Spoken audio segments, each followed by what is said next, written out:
कन्याकुमारी और शिव की कथा। शिव को अक्सर एक शांत और संयमी योगी के रूप में दिखाया जाता है, परंतु हम शिव के बारे में जो भी कहें, इसके ठीक उल्टा भी उतना ही सही है। यह शांत योगी एक समय में एक भावुक प्रेमी भी बन गया था। जानते हैं कैसे? पुण्याक्षी एक अत्यंत ज्ञानी स्त्री और भविष्यवक्ता थी, जो भारत के दक्षिणी सिरे पर रहती थी। उनमें शिव को पाने की लालसा पैदा हो गई। यह कहें कि उन्हें शिव से प्रेम हो गया और वह उनकी पत्नी बनकर उनका हाथ थामना चाहती थी। उन्होंने फैसला किया कि वह शिव के अलावा किसी और से विवाह नहीं करेंगी। इसलिए पुण्याक्षी ने शिव का ध्यान आकर्षित करने के लिए अपने आप को उनके योग्य और उपयुक्त बनाना शुरू कर दिया। वह अपने जीवन का प्रत्येक क्षण पूरी तरह उनके ध्यान में बिताती। उनकी भक्ति ने सभी सीमाएं पार कर ली और उनकी तपस्या पागलपन की हद तक पहुंच गई। शिव करुणा से भर उठे। उनके प्रेम की तीव्रता को देखते हुए शिव प्रेम और करुणा से विचलित हो उठे। उनके हृदय में भी पुण्याक्षी से विवाह करने की इच्छा जागी, परंतु जिस समाज में पुण्याक्षी रहती थी, उन लोगों को चिंता होने लगी। उन्हें लगा कि विवाह के बाद पुण्याक्षी भविष्यवाणी करने की अपनी क्षमता खो देंगी और उनका मार्गदर्शन करने के लिए उपलब्ध नहीं होंगी। इसलिए उन्होंने इस विवाह को रोकने की हर संभव कोशिश की, लेकिन पुण्याक्षी अपने इरादे पर दृढ़ रही और शिव के प्रति अपनी भक्ति जारी रखी। परंतु समुदाय के बुजुर्गों ने उन्हें रोककर कहा, यदि आप इस कन्या को अपनी पत्नी बनाना चाहते हैं, तो आपको कुछ शर्तें माननी होंगी। आपको हमें वधू का मूल्य देना होगा। शिव ने भी बदले में करुणा दिखाई और उनके विवाह की तिथि तय हो गई। वे भारत के दक्षिणी छोर की ओर चल पड़े, लेकिन पुण्याक्षी के समुदाय के लोग उनके विवाह के खिलाफ थे। इसलिए उन्होंने शिव से गुहार लगाई, हे शिव, यदि आप उससे विवाह कर लेंगे तो हम अपना इकलौता ज्ञान चक्षु या पथ प्रदर्शक खो देंगे। कृपया आप उससे विवाह ना करें। लेकिन शिव उनकी बात सुनने को तैयार नहीं थे और उन्होंने विवाह के लिए अपनी यात्रा जारी रखी। परंतु समुदाय के बुजुर्गों ने उन्हें रोककर कहा, यदि आप इस कन्या को अपनी पत्नी बनाना चाहते हैं, तो आपको कुछ शर्तें माननी होंगी। आपको हमें वधू का मूल्य देना होगा। शिव ने पूछा, वधू का मूल्य क्या है? वह जो भी हो, मैं आप लोगों को दूंगा।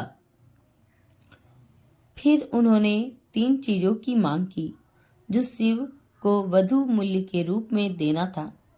हम बिना छल्लों वाला एक गन्ना, बिना धारियों वाला एक पान का पत्ता और बिना आंखों वाला एक नारियल चाहते हैं। आपको यही वधू मूल्य देना होगा। ये सभी वस्तुएं अप्राकृतिक हैं। गन्ना हमेशा छल्लों के साथ आता है। बिना धारियों का कोई पान का पत्ता नहीं होता है और आंखों के बिना कोई नारियल नहीं हो सकता। यह एक असंभव वधू मूल्य था, जो विवाह रोकने का अचूक तरीका था। शिव ने असंभव मांगे पूरी कर दी, लेकिन शिव को पुण्याक्षी से बहुत प्रेम था और वह किसी भी कीमत पर उससे विवाह करना चाहते थे। इसलिए उन्होंने अपनी तंत्र मंत्र की शक्ति और अपनी चमत्कारी क्षमताओं का इस्तेमाल करते हुए इन तीनों वस्तुओं की रचना कर दी। परंतु समुदाय के बुजुर्गों ने उन्हें रोककर कहा, यदि आप इस कन्या को अपनी पत्नी बनाना चाहते हैं तो आपको कुछ शर्तें माननी होंगी। आपको हमें वधु का मूल्य देना होगा। शिव ने पूछा, वधु का मूल्य क्या है? वह जो भी है हो मैं आप लोगों को दूंगा। उन्होंने अन्यायपूर्ण और असंभव वधु मूल्य को चुकाने के लिए प्रकृति के नियमों को तोड़ दिया। इन मांगों को पूरा करने के बाद विवाह के लिए फिर से आगे बढ़ने लगे, लेकिन फिर समुदाय के बुजुर्गों ने शिव के सामने एक आखिरी शर्त रखी। उन्होंने कहा, आपको कल सुबह का सूरज उगने से पहले विवाह करना होगा। यदि आप देर से आए तो आप उस कन्या से विवाह नहीं कर सकते।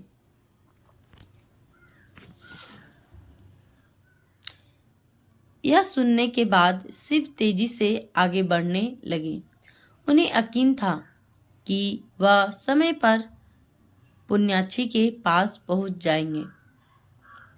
समुदाय के बुजुर्गों ने देखा कि शिव उन सभी असंभव शर्तों को पार करते जा रहे हैं जो उन्होंने तय की थी और वह अपना वादा पूरा कर लेंगे।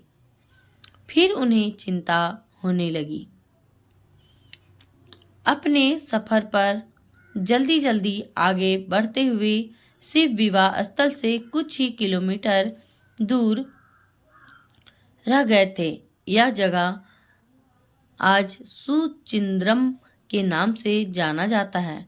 यहाँ पर उन बुजुर्गों ने अपना आखिरी दांव खेला।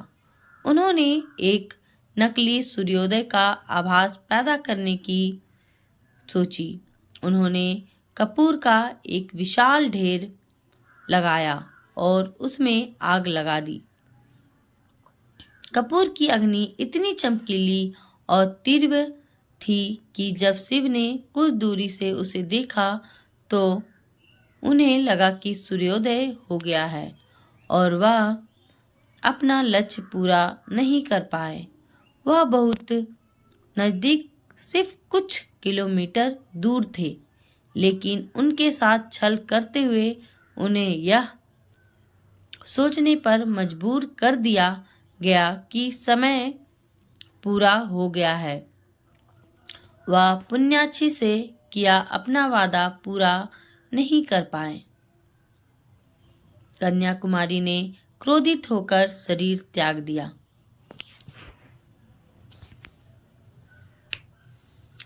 पुण्याक्षी इस बात से पूरी तरह अनजान थी कि उनका समाज इस विवाह को रोकने की कोशिशें कर रहा है।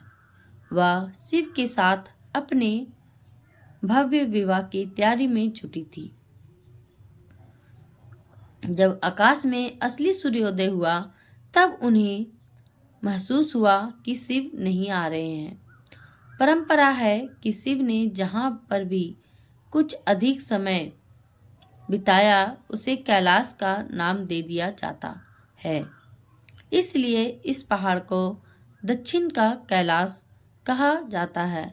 वह क्रोधित हो उठी। उन्होंने जश्न की तैयारी के लिए बनाए गए भोजन से भरे सभी बर्तनों को पांव की ठोकर से तोड़ दिया और गुस्से में भूमि के सिरे पर जाकर खड़ी हो गई।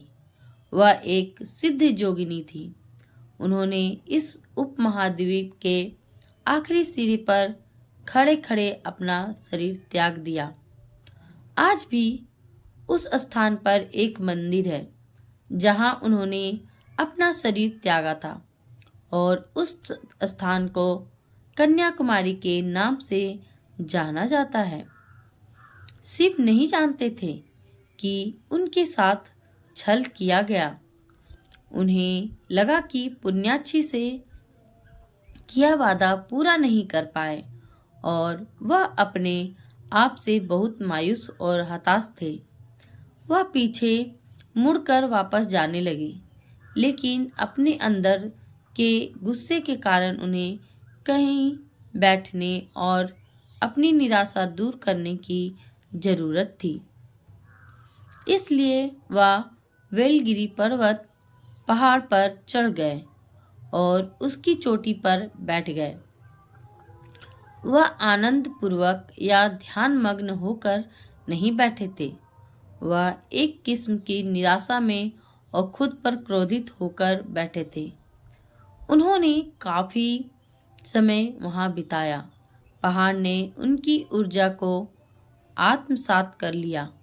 वे ऊर्जा किसी भी और जगह की ऊर्जा से बहुत ही अलग है। शिव ने वेलिंगिरी पर्वतों को दक्षिण के कैलाश में बदल दिया। परंपरा है कि शिव ने जहाँ पर भी कुछ अधिक समय बिताया उसे कैलाश का नाम दे दिया जाता है। इसलिए इस पहाड़ को दक्षिण का कैलाश कहा जाता है। परंपरा है कि शिव ने जहाँ भी कुछ अधिक समय बिताया उसे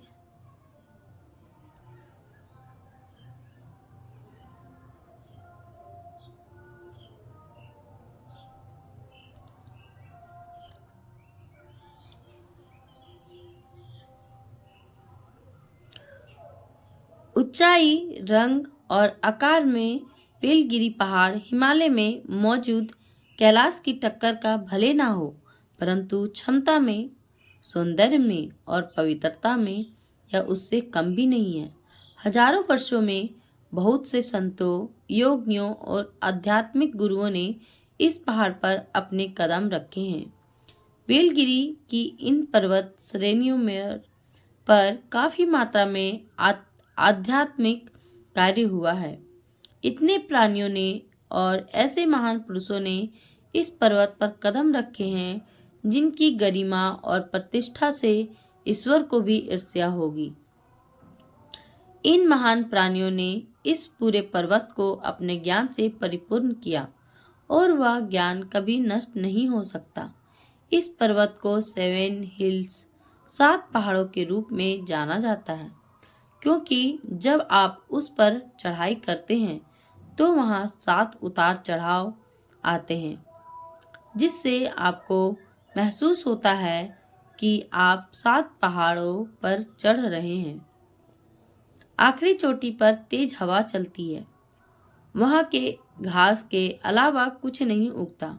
वहाँ बस 3 बहुत विशाल चट्टानें हैं जो मिलकर एक एक छोटे मंदिर की तरह दिखती है, जिसमें एक छोटा लिंगम है। उस स्थान पर बहुत ही जबरदस्त ऊर्जा है। बहुत से जीवों ने, ऐसे पुरुषों ने जिनकी दिव्यता और गरिमा से देवताओं को भी ईर्ष्या होगी, ने इस पर्वत की चढ़ाई की है। इन महान विभूतियों के ज्ञान को इस पर्वत ने आत्मसात कर लिया है, जो कभी नष्ट नहीं हो सकता। यह वही पर्वत है जहाँ मेरे गुरु आए और इसी स्थान पर उन्होंने अपना शरीर त्यागा। इसलिए हमारे लिए यह सिर्फ एक पर्वत नहीं है, एक मंदिर है। यहाँ पर जानकारियों का विशाल भंडार है।